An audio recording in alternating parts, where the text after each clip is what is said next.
क्या अभी तक हम लोगों ने जो बात किया था वो किस चीज को लेकर के बात किए थे? अभी तक के प्रीवियस लेक्चर्स में हमने अलेक्जेंडर पोप तक का जो एज था और age of doctor Samuel Johnson को कवर किया था। आज से हम लोग जो बात करेंगे रोमांटिक इरा को लेकर के बात करेंगे। रोमांटिक इरा में कुछ इंपॉर्टेंट क्वेश्चंस हैं which I have to deal, which I have to go with you, जिसमें if you go with these questions you will come to know कि in today's class I will discuss with you about romantic era। और जो romantic as है या जो romantic इरा है, it is said that it started in 1798। हुआ था क्यों? क्योंकि 1798 ईस्वी में सबसे पहला चीज आता है that is the lyrical ballad. Lyrical ballad it came in 1798। जो लिरिकल बैलेट था it was a jointly work of S T. Coleridge. Lyrical ballad was a jointly work of S T. Coleridge and William Wordsworth. जो lyrical ballad है इसका एक तो पहला volume 1798 ईस्वी में, दूसरा वॉल्यूम 1800 ईस्वी में, तीसरा वॉल्यूम 1802 ईस्वी। जो पहला वॉल्यूम था वो लिरिकल बैलेट था, जो दूसरा वॉल्यूम था वो प्रीफेस टू लिरिकल बैलेट था। और जो 1802 में आया है वो कहाँ पे पब्लिश हुआ था? अमेरिका में पब्लिश हुआ था। So here you remember that if you go with the particular date that is 1798, why 1798 is important? 1798 क्यों important है और क्या हुआ था? तो 1798 में रोमांटिक एज का एक जो मैग्नम ऑपस है, जो उसका मास्टरपीस है, इट स्टार्टेड, ये स्टार्ट हुआ था 1798 में। Second thing I would like to tell you कि except it what you have to go with कि आए हैं। पहला एडिशन 1798 में जिसमें केवल कलेक्शन ऑफ पोएम्स था। दूसरे एडिशन में प्रीफेस जोड़ा गया था और यह प्रीफेस किसने जोड़ा था? विलियम वर्ड्सवर्थ ने जोड़ा था। किसने जोड़ा था? विलियम वर्ड्सवर्थ ने। Preface was added by William Wordsworth.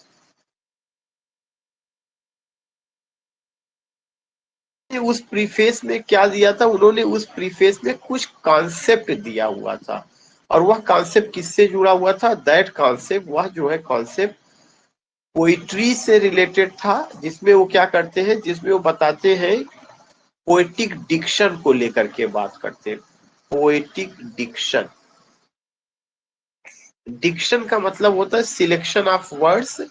Poetic का मतलब पोइट्री में जब कोई पोएट पोयम लिखे तो कैसे शब्दों का चुनाव करे पोयम लिखने के लिए, इसका लेकर के उन्होंने बात किया था। किसमें? प्रीफेस टू लिरिकल बैलेट में। और इसके अलावा उन्होंने पोएट को लेकर के बात किया, उन्होंने पोइट्री को लेकर के बात किया, उन्होंने पोएट को लेकर के बात किया, उन्होंने पोइट्री को लेकर के बात किया। सो हियर यू गेट या here you come to know poetic diction, poet and poetry, poetic diction, poet and poetry। I would like to tell you कि whenever you go with these things कि ये इस as में शुरू हुआ या इसकी ये खासियत थी या इस तरह की चीजें थी, तो you have to go with these points। और इन सारे पॉइंट्स को कवर करने के लिए एक तो डेट का जानना जरूरी है, फिर उससे जुड़ा हुआ और चीजें जरूरी है। जो 1802 का आता है वो कब आता है? वो वहां पे कुछ और भी पोएम्स ऐड किया जाता है। तो ये 3 डेट हमें ध्यान में रखना है। दूसरा चीज की जो रोमांटिक एज था, it was the age of imagination, it was the age of man woman relation, not man woman, man nature relationship. It was an era of natural beauty, it was an era of country side beauty, it was an era of liberty, fraternity and equality। It was an era of the French Revolution, the broken out of the French Revolution। It was an era of the great philosopher, आपके जो German philosopher थे उनका, Rousseau का, जिन्होंने concept दिया था। और उनका कॉन्सेप्ट क्या था? उन्होंने जो है एक कॉन्सेप्ट दिया हुआ था, वह कॉन्सेप्ट जो आपका था रिटर्न टू नेचर। किसका कॉन्सेप्ट था? रूसो का। तो इस एज में रिटर्न टू नेचर एक उन्हीं का ही कॉन्सेप्ट था कि man is born free but chained everywhere. आदमी हर जगह स्वतंत्र पैदा हुआ है, आदमी स्वतंत्र पैदा हुआ है लेकिन हर जगह जंजीरों में जकड़ा हुआ है। तो दैट इज अनदर पॉइंट कि man is born free but chained everywhere. I would like to tell you कि whenever you go with this thing, तो जो ये एज है, ये जो रोमांटिक इरा का एज था, कब शुरू हुआ? 1798 में शुरू हुआ। 1798 क्यों इम्पोर्टेंट है? लिरिकल बैलड के आने की वजह से इम्पोर्टेंट है। लिरिकल बैलड क्या है? मैग्नम ऑपस ऑफ रोमांटिक इरा या रोमांटिक एज का सबसे महान क्रिएशन था। किसने इस क्रिएशन को क्रिएट किया था? It was created by William Wordsworth and ST. Coleridge. Poems था। जब पहला वॉल्यूम आया उसमें कितनी पोयम्स आई थी? 23 पोयम्स आई थी। और ये जो 23 पोयम्स आई थी, इस 23 पोयम्स में 4 पोयम एस.टी. कॉलरिज ने लिखी थी। एस.टी. कॉलरिज, यस से सैमुअल, टी से टेलर, सी से कॉलरिज। और 19 पोयम विलियम वर्ड्सवर्थ ने, डब्ल्यू ने लिखा था। तब मिला करके कितना पोयम हो जाता है? 23 पोयम हो जाता है। उसके बाद उसका प्रीफेस टू लिरिकल बैलाड 1800 में आता है, जिसमें पोएटिक डिक्शन को, पोएट को, पोइट्री को लेकर के, पोयम को लेकर के बात किया गया। इसके अलावा 1802 में एक आता है जो कि अमेरिका में पब्लिश होता है। फिर मैंने आपको बताया कि रोमांटिक एज किसके लिए फेमस है? Romantic age is famous for what, या famous for what? It was famous for the use of blank words. Romantic age में जिस वर्ड्स फॉर्म का यूज किया गया वो कौन सा वर्ड्स फॉर्म है? ब्लैंक वर्ड्स है। रोमांटिक एज और किसके लिए फेमस रहा है? रोमांटिक एज अगर फेमस था तो यह मैन नेचर रिलेशनशिप के लिए, जो वर्ड्सवर्थ की पोयम की बेसिक कैरेक्टरिस्टिक्स है, मैन एंड नेचर।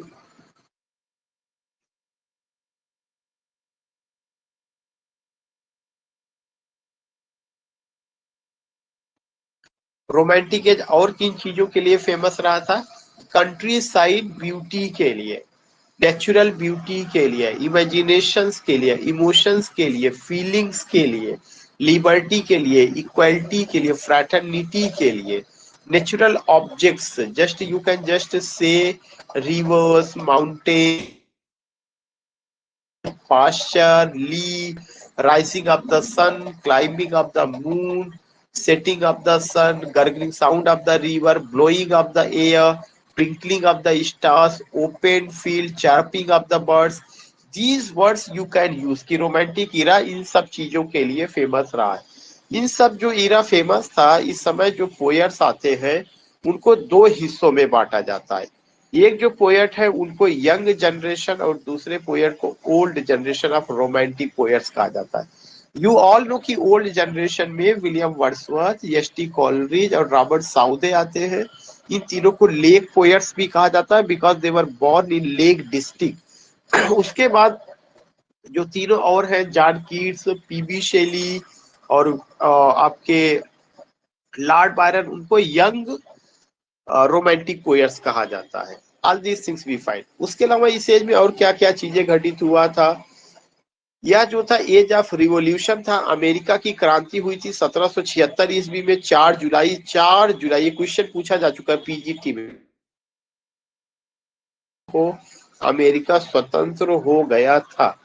ये this question has been asked with date, पूछा गया है कि कितने तारीख को अपना स्वतंत्रता मनाया था, स्वतंत्र हुआ था। फ्रेंच रिवॉल्यूशन आता है, उसका स्लोगन लिबर्टी, इक्वालिटी और फ्रैटर्निटी था। फ्रेंच रिवॉल्यूशन 1789 में ब्रोकन आउट हुआ था। It was broken out in 1789। उसके बाद जो है, इसी समय के जो महान पोएट्स थे, वर्ड्सवर्थ को देख रहे हैं आप, वर्ड्सवर्थ के अलावा कॉलरिज को आप देख रहे हैं। रोमांटिक एज, और जो ये रोमांटिक एज था,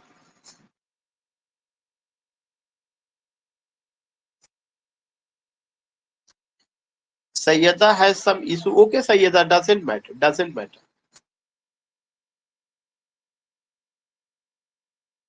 So I was telling you what? I was telling you कि whenever you go with this era, तो you come to know कि रोमांटिक इरा से पहले जो एज आया था उसका नाम ऑगस्टन एज था। रोमांटिक पोइट्री, रोमांटिक लिटरेचर एक रिवोल्ट था। ऑगस्टन एज के खिलाफ या ऑगस्टन लिटरेचर के खिलाफ। और ये जो है क्या था कि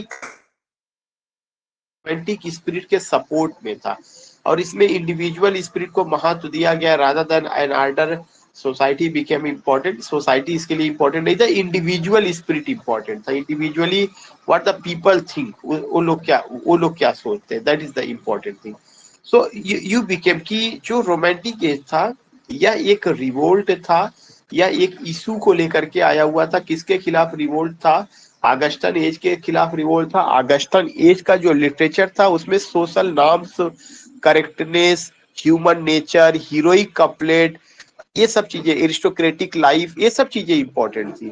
लेकिन जो आपका ये इरा था, जो आपका ये रोमांटिक इरा था, उसमें जो था नेचर, नेचुरल ब्यूटी, सिंप्लिसिटी और and other these things important, ये सब चीजें इंपॉर्टेंट रही है।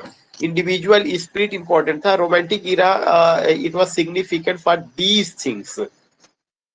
Spirit of freedom was important. What was important? Spirit of freedom was important, and hope could be recognized. Music, art, politics, philosophy, all these things you will come to know. तमाम चीजें, ये सब हम चीजें देख सकते हैं, उसमें इम्पोर्टेंट था। एंड ये तो अभी मैंने उसको लेकर के बात किया। And whenever you come to know about, तो यह जो एज था यह क्या था? गोल्डन एज ऑफ पोइट्री था, पोइट्री का गोल्डन एज था। अगर प्रोज की बात करेंगे तो एक बड़ा नाम प्रोज में Charles lamb. Charles lamb drama का कोई वो नहीं था। क्रिटिसिज्म में विलियम वर्ड्सवर्थ और एच.टी. कॉलरिज क्रिटिक के रूप में फेमस थे जो। So you get what you get these points की ये चीजें रही थी। And you come to know what you come to know, that there are some significant questions here that is highly significant, and you go with this question. And number one key, which age is also called the age of revolution, the American Revolution? वो कौन सा इरा था जिसमें American revolution हुआ? American revolution कब हुआ था? 1776 में 4 जुलाई को हुआ था, 4 जुलाई 1776 को। And second revolution was the French revolution. French revolution कब हुआ था? 1789 में हुआ था। तो आई जस्ट वांट टू से कि ये कौन सा इरा जिसमें 2 रिवोल्यूशन हुआ है, रोमांटिक एज, और इसका answer is C. Question number 2 है, who in his the Prelude wrote bliss was it in that dawn to be alive? It's a statement. The Prelude is the work of William Wordsworth. ये किसने लिखा? William Wordsworth, B का।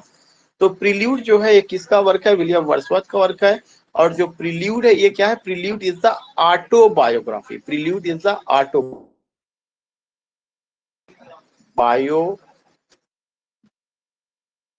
है। Prelude जो है autobiography, number 1 point. और इसका जो दूसरा टाइटल है प्रील्यूड का, जो autobiography, autobiography of William Wordsworth. Prelude 1805 में लिखा गया, 1850 में उनकी मौत के बाद पब्लिश हुआ। लिखा गया किसमें? लिखा गया ब्लैंक वर्ड्स में लिखा गया है। प्रील्यूड कितनी किताबों में? 14 किताबों में। You have to remember these points. Second important point जो आपको ध्यान में रखना है, वो कौन सा चीज ध्यान में रखना है कि दिस प्रील्यूड यू गेट कि इसमें जो है उन्होंने एक स्टेटमेंट दिया, bliss was it in that dawn to be alive. Bliss was it in that dawn to be alive. What do you mean by this? Bliss was it in, it's about what? It's about the French revolution. It's about the French revolution के बारे में। Especially it shows the enthusiasm and the zeal of the people of that time who supported this revolution. It shows their zeal, it shows their enthusiasm, it shows their sensation, उन सब चीजों को लेकर के। तो ये उसके लिए रहा कि इसका वर्णन किसने किया था? बी वाला। नेक्स्ट है कि the rain of terror began इन, जो रेन ऑफ टेरर था वो कब प्रारंभ हुआ? 1793 में। एक इसके बारे में, रेन ऑफ टेरर किसके लिए बात की जाती है? लुईस 16 की बात की, LOUI, यस, लुईस 16 की बात की जाती है। लुईस 16 जो थे फ्रांस के बहुत ही क्रूएल शासक थे जो है। It is said that he was a very very cruel king of France, and what happened that he assassinated so many people all over the side. You can just see the assassination, murder, hanging of the people, these things. Question number 4 है, during the early 1800 most of Europe was at war against. कह रहे कि 1600 ईस्वी में ज्यादातर जो Europe के country थे वो वार के अगेंस्ट में थे। During the early 1800 most of the Europe was at war against, किसके खिलाफ वार लड़ रहे थे? फ्रांस के खिलाफ जो वार लड़ रहे थे। 18वीं शताब्दी में 1800 के आसपास यूरोप के सारे कंट्री किसके खिलाफ लड़ रहे थे? फ्रांस के खिलाफ लड़ रहे थे। The poetry of the Romantics from Wordsworth and college, करें जो पोइट्री है टू कॉलेज, वर्ड्सवर्थ से लेके कॉलेज तक, जिसमें lyrical ballad 1798 is in many ways the poetry of, या कैसी पोइट्री है? It is the poetry of society, it is the poetry of freedom, it is the poetry of war. तो जो भी पोइट्री आया हुआ है, the poetry of the romantic from Wordsworth and college से लिरिकल बैलाड, कॉलेज के lyrical ballad तक का वॉर का इन्होंने जिक्र किया। वॉर रहा है, इसमें कोई तो राय, चूंकि 1800 ईस्वी में वाटरलू का युद्ध हुआ था। 1805 में, सॉरी 1805 में वाटरलू का, नेपोलियन बोनापार्ट को वॉर को भी लेके बात किया गया था, फ्रीडम को भी लेकर के बात किया गया था। When did the Napoleon's final defeat at Waterloo happen? करें कि नेपोलियन का फाइनल डिफीट वाटरलू में कब होता? 1815 ईस्वी में। इसी के कॉन्टेक्स्ट में this poetry is known as the poetry of war, poetry of war. Napoleon Bonaparte French का बादशाह, फ्रेंच का dictator, and you will come to know in Waterloo battle he was defeated in 1815। For which age feelings and imagination were important, किस age में feelings और imagination को खतरा था, ना कि इम्पोर्टेंट, डेंजरस था। ऑगस्टन एज में फीलिंग्स और इमेजिनेशन को महत्व नहीं दिया गया था। Reason and the intellect were dangerous for which age, reason और इंटेलेक्ट को खतरा किस एज में था? रोमांटिक एज में। रोमांटिक एज में रीजन और इंटेलेक्ट को इतना महत्व नहीं दिया गया था, रोमांटिक एज में ये बात रही है। The revolt against the classical school है, स्कूल के जो राइटर्स थे उन्होंने रिवोल्ट किसके खिलाफ किया था? चैटरटन, कॉलिंस और ग्रे, बॉर्न एंड काउपर। कह रहे कि कौन कौन लोगों ने रिवोल्ट किया हुआ था? तो यू रिवोल्ट है the revolt against the classical school, जो रिवोल्ट है क्लासिकल स्कूल के खिलाफ कौन शुरू किया था? चैटरटन ने, कॉलिंस ने, ग्रे ने, बॉर्न ने, काउपर ने, बोथ ए एंड बी। बिल्कुल सही है, ये सारे राइटरों ने। इसी को प्री रोमांटिक पोएट्स कहा जाता है। The most popular and greatest English poets belong to the romantic age। करें कि जो ग्रेट पोएट्स इंग्लिश के वो कौन कौन से थे? ये सब वर्ड्सवर्थ भी रोमांटिक एज से, कॉलेज भी, साउदे भी, स्कॉट भी, बायरन भी, शेली भी, कीट्स भी, एवरेट सब। नेक्स्ट है कि which period start from 1798 with the publication of the lyrical ballads by Wordsworth and college. तो ये द रोमांटिक एज प्रारंभ होता है, ये हमने बात किया हुआ था।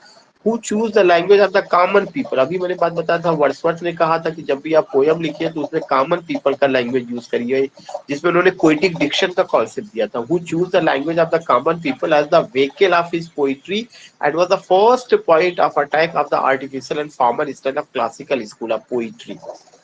Question number 13 है which age can be called as the first romantic age in English literature because of having the characteristics of romanticism? Elizabethan age.